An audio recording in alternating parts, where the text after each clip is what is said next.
Hi everyone and welcome back to Jill and Hugh Barbecue. Today we're going to do this piece of lamb shoulder. Now we're going to cook this on the Big Joe 3 and we're going to cook it at a temperature of 135 degrees C, which is 275 Fahrenheit. We're going to cook it using the slow roller, which produces even heat all over the dome of the Big Joe, and it makes the smoke do this all over the lamb, so the lamb will be bathed in smoke. And I'm going to use beechwood to smoke it. I'm going to cut a lot of this skin off because this is not going to, the rub's not going to penetrate this, and Jill's going to make the rub, probably a herb rub, and she'll explain what herbs she's going to put in it. But I'm now going to go ahead and cut this skin off, but before that I'm going to have a little drink.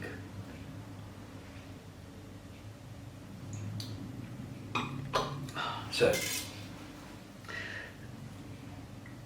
I want to leave a little bit of fat on there. I want to take most of this off, this hard fat off, because the rub won't penetrate this and it's going to be nasty to eat. It's not going to break down in the cooking process. It's just going to be nasty. So I'm going to take most of this off.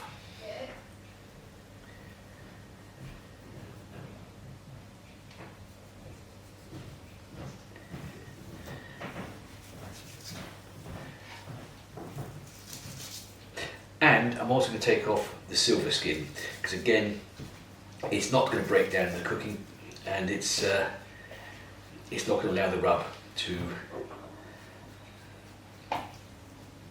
get through it and to flavour the meat. So all of this is coming off. I mean, it's quite thick here. Okay, so I've cut all this fat off it. I'm now going to score the meat into a diamond pattern, so our rub will be able to penetrate through to the actual meat. I'm going to do this all over it. Now, this being lamb shoulder, this is actually a very, very fatty piece of meat, so what we're hoping is this is going to end up a bit like pulled pork, so it's going to be basically pulled lamb. That's the idea. Hopefully it will turn out like that in practice.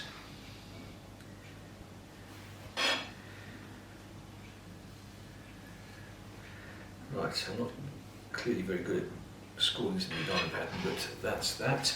We'll turn it over and we'll do the same thing on the other side. Very quickly give it a quick score. I'm probably going to actually rub this with a bit of American mustard because we want the rub to stick to it. I think olive oil might burn, so I'm going to try American mustard. It has virtually no flavour, so it won't affect the rub we're putting on it. Now, while Jill prepares the rub, I'm going to go outside on the patio and light the Big Joe. Cheers.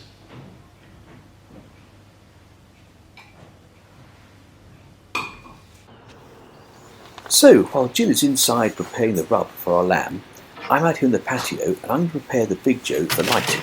I'm going to start by shaking off all the old ash from our lump wood from our previous cook before we add new lump wood. This will ensure it lights easier and we get a much cleaner burn. So, we're going to add some new lump wood, not too much, and then we're going to spread it around the fire basket with our little spreading tool and put the slow roller components in place.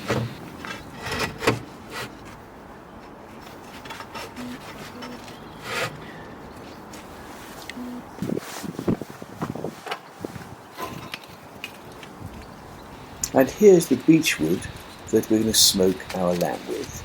I'm going to put these in once the Big Joe is up to temperature.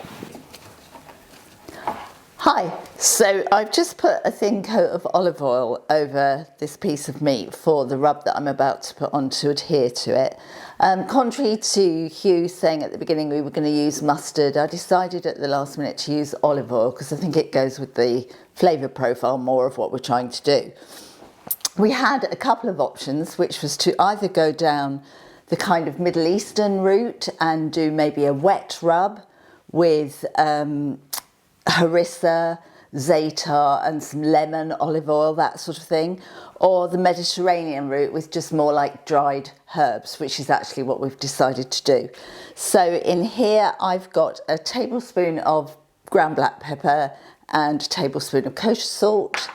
In here is a teaspoon of garlic granules, a teaspoon of onion granules, and in here is a mix of 3/4 of a teaspoon, very precise, of parsley, sage, rosemary, thyme and oregano. And so we're just going to mix that all up together when I find the shaker. Oh, some escaped, never mind. Give that a little swirl round. So we're just shaking that all together and just going to liberally sprinkle it over both sides, the meat side and the underside. This is actually, once the bone comes out of this, or bones, this is not a particularly large piece of meat, but it was the largest I could get. Possibly it'd be better to do it with a larger piece. But it'll be more than enough for 2 people.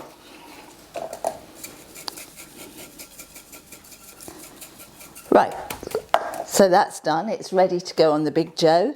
And then hopefully the end result will be something like pulled pork, only it'll be pulled lamb. I hope the fat really renders down because lamb is really fatty, but looking forward to trying it. I'm going to light the Big Joe.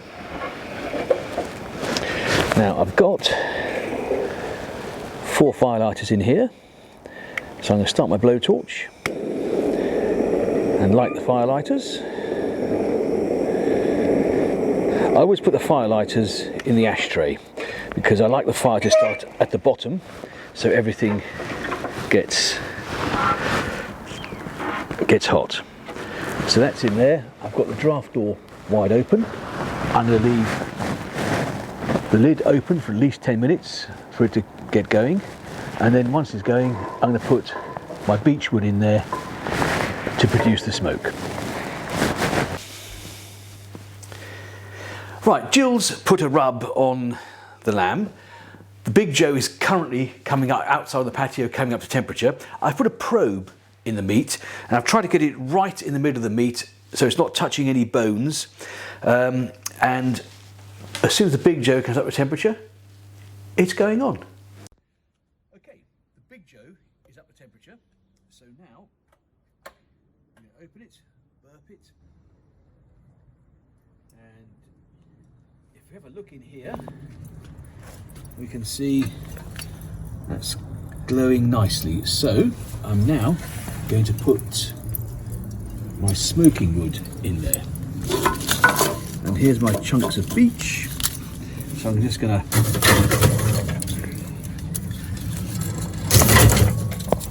scatter these around here.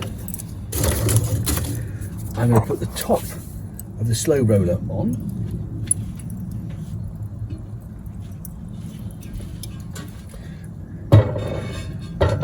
There we go. I'm going to put a drip tray on top of the slow roller, and I'm going to pour some water into it for no other reason than to stop the meat juices sticking to the tray, and I don't want them going on top of the slow roller. Let's pour it all in, there we go.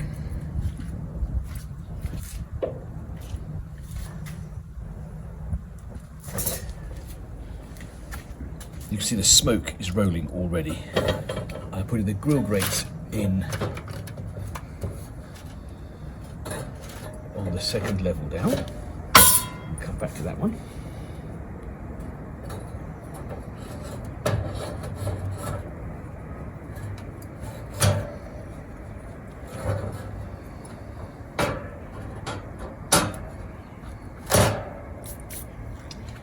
And our piece of lamb is going to sit right on top of this.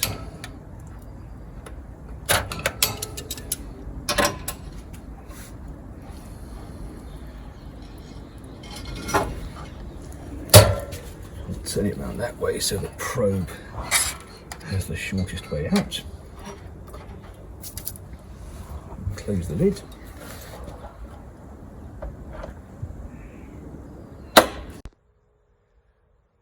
So, we're going to make a spritz and we'll come back in 1 hour and spray it with a spritz. The spritz is probably going to be apple cider vinegar and Apple cider vinegar? And apple cider vinegar, because we have nothing else. So, we'll see you back out here in an hour.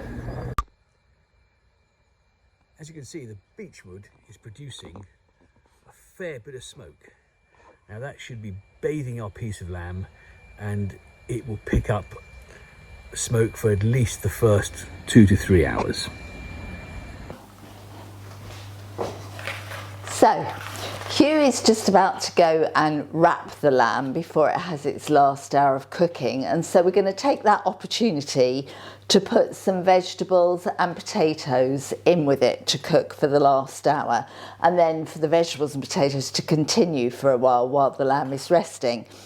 We've not done vegetables and potatoes before on the Big Joe, so it's a little bit of an experiment, and we're using up some leftover veg. We're in lockdown, we don't want to go out unnecessarily, so in here we've got a mixture. There's some red onion, there's a couple of carrots, some courgette, there's a leek, and some peppers, red and yellow peppers, all chopped up, sprinkled with some pepper and olive oil. And then on this side, I've parboiled lightly some potatoes, cubed them, and covered them in olive oil and rosemary. And so we're going to put those in and see how they turn out. So, we're ready to wrap the lamb now, because it's got to an internal temperature of 170 degrees Fahrenheit, which is 70 degrees centigrade, 75 degrees centigrade. So let's have a look at it. Oh yeah, that looks amazing. So we're going to put this in the foil.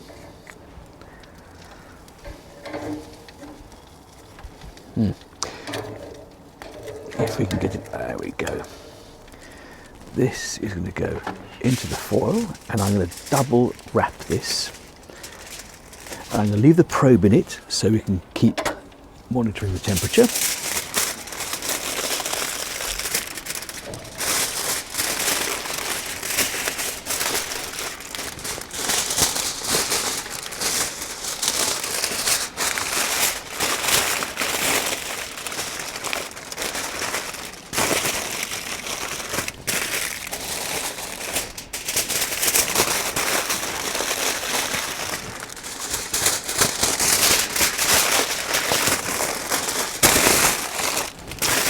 Now, that's our lamb, double wrapped and back on the Big Joe.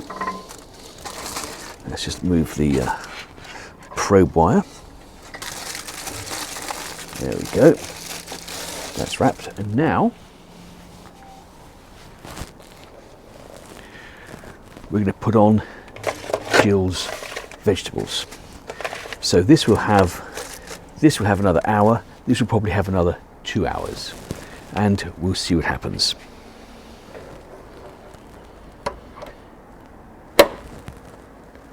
We'll see you in an hour. Okay, so our lamb has rested for about an hour. We're now going to unwrap it and see how it's fared. Oh, there's a lot. This is very juicy. This is very juicy, and I don't know if you can see this. It's pulled right back from the bone. You can see the oh my goodness, there's some juice in here, and the bone. Look at that. It just pulls straight out. Shall Wow. I take the paper away and you can put it on No, the board? don't take it away Well, yet, then I because can there's put going the to be. juices in the gravy. Okay, let's do that.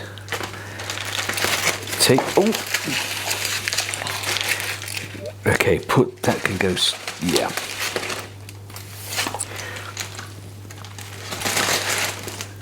So the bone has come out completely clean, and this just pulls apart.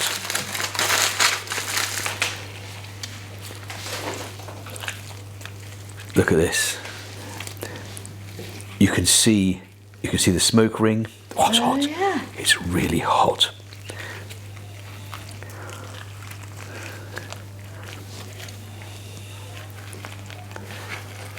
It's very different to the pork, isn't it? It is different to the pork, yes. It is. But wow. That just pulls apart. No, it's cartilage. Yes, just leave it on the side and we'll sort it out. And there's also cartilage. Look at that. Yeah. Let's pull that off. Ugh. But you can see the red. I knew you'd eat it. That's good.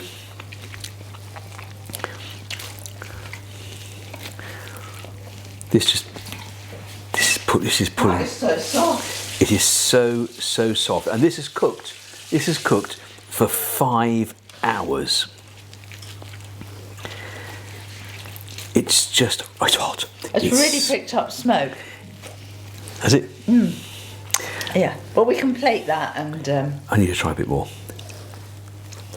don't put it back. Cheers. Oh, your hands are filthy now, though. I can't pick my glass up. Oh, well, never mind. I But can. you can. Cheers. Cheers. Cheers. Cheers.